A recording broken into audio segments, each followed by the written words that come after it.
All right, so let's talk about how you put evidence and commentary together to write an analytic paragraph.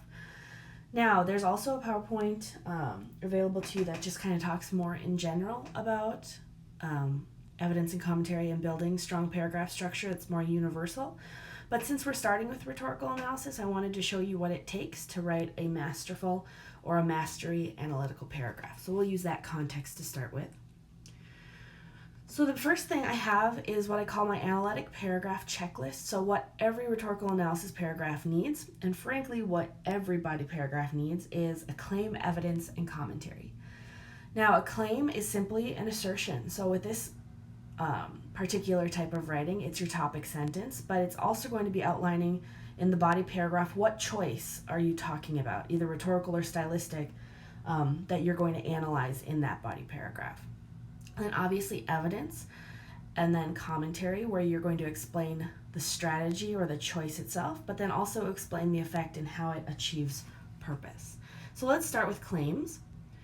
I refer to them as assertions a lot just because an assertion is a type of claim, but you want to start every paragraph with a really strong, clear assertion of what choice you're going to be talking about. So it's a really simple formula.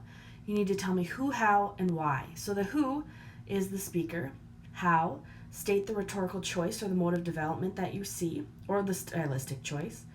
And then third, tell me the purpose, or what is the intended effect. So an example would be, Kennedy refers to multiple government agencies and officials to highlight how America is collectively against the greedy actions of the steel companies. So all three pieces are in there. We have our person, who, Kennedy. We have his referring to multiple government agencies is how, and the why is to highlight how America is collectively against the greedy actions of the steel companies. So this is a very clear, straightforward assertion, and it sets up a really successful analytic body paragraph.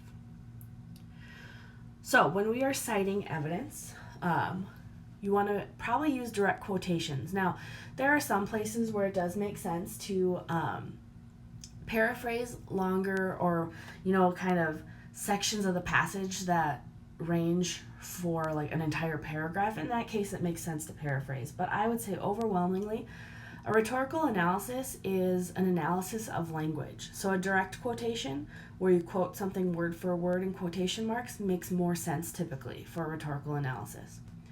The next thing is to limit yourself to 2 lines, handwritten lines, just because if you spend way too much time providing the evidence for me, it is very easy to turn it into a summary of just telling me what's happening in the passage. So I have an example here that uses what's called the semi-paraphrase method, which you'll learn about soon. But it says, in addition to citing other agencies, Kennedy explains how the Department of Justice and the Federal Commission are examining the significance of the price hike, how the Department of Justice are reviewing its impact, and how Senator McNamara brought the situation to his attention. So this one is, like I said, it's a semi-paraphrase, but I'm actually referring to 3 separate parts in the passage. And how I do that is I kind of create this series with the commas breaking off the different clauses, but I do cite a small part of the passage to kind of keep that direct connection to the passage and the text and the language. Citing evidence, obviously you need that for to create any sort of substantial argument, but we also want to do it seamlessly and effectively. So those are some pieces of advice for you. The next step is commentary. So for an analytical paragraph, you have 2 tasks you need to accomplish with the commentary, sorry.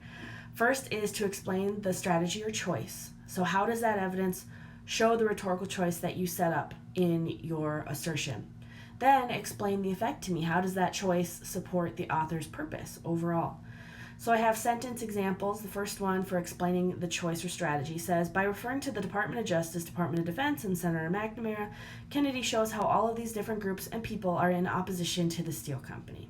Okay, I am explaining what that choice is, referring back to that choice I laid out in the assertion, which was that reference, by using the word referring, making it very clear how this evidence creates that choice. Then, to explain the effect, it says, this would elicit feelings of being un-American in a time of national crisis within the steel executives. Kennedy hopes this will influence them to reverse their price increase. So not only do I talk about the effect, but I also talk about what action Kennedy is hoping will be seen right from this. So if we look at this and put it all together, our checklist again is a claim, evidence, commentary that both explains the strategy and explains the effect. What we are looking at is a paragraph that looks like this, okay? You'll notice that about half of this paragraph, those last two colors, that's all commentary. And that's typical for an analytic body paragraph, a good body paragraph in general, because you really want to spend your time building those connections and describing those relationships between the evidence and the claim, the evidence, and the thesis to make sure that it comes across really clearly. So I won't read this paragraph again because it's just kind of compiling all those other pieces that I put together. But the biggest thing to remember with evidence and commentary, in those body paragraphs, we want to start with that really strong claim. We want to provide evidence that is specific and integrated well. And then we want that commentary to explain the choice that's happening there, but also what effect does that choice have on the audience.